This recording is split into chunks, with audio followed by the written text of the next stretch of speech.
தி Paradise படம் குறித்து வெளியாகவுள்ள படக்குழுவினர் விளக்கம் அளித்துள்ளனர். தெலுங்கு நடிகரான நானி ராஜமௌலி நானி படத்தில் நடித்து புகழ் பெற்றார். சமீபத்தில் இவரின் தயாரிப்பில் வெளியான கோட் ஸ்டேட் விச் நோபடி என்ற திரைப்படம் தெலுங்கு திரையுலகில் பெரும் வரவேற்பை பெற்றது.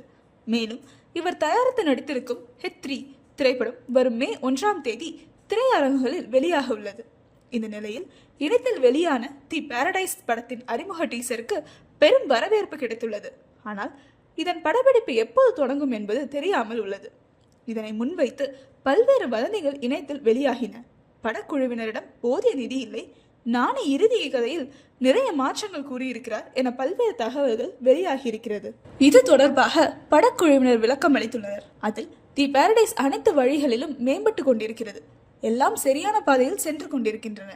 நீங்கள் அனைவரும் விரைவில் அதை காண்பீர்கள். இதற்கிடையில் உங்களால் முடிந்தவரை எங்களுக்கு தீனி போட்டுக்கொண்டே இருங்கள். அனைத்து அன்பையும் உள்வாங்கிக் கொள்ளும் அதே வேளையில் எங்களுக்கு எதிராக வரும் அனைத்து அடிப்படையற்ற வெறுப்பையும் கவனித்து வருகிறோம். அன்பையும் வெறுப்பையும் எடுத்துக்கொண்டு தி பாரடைஸ் படத்தை தெலுங்கு திரையுலகில் இருந்து வெளிவரும் சிறந்த படங்களில் ஒன்றாக மாற்றுவோம். எங்களுக்காக வேரூன்றி இருக்கும் அனைவருக்கும் அனைத்து துறைகளும் உங்கள் அனைவருக்கும் ஒரு புதிய உலகத்தை கொண்டு வர முழு வீச்சில் உழைத்து வருகின்றன. அனைவரும் பெருமைப்படும் ஒரு சினிமாவை உருவாக்குவோம் என்று தெரிவித்துள்ளது படக்குழு.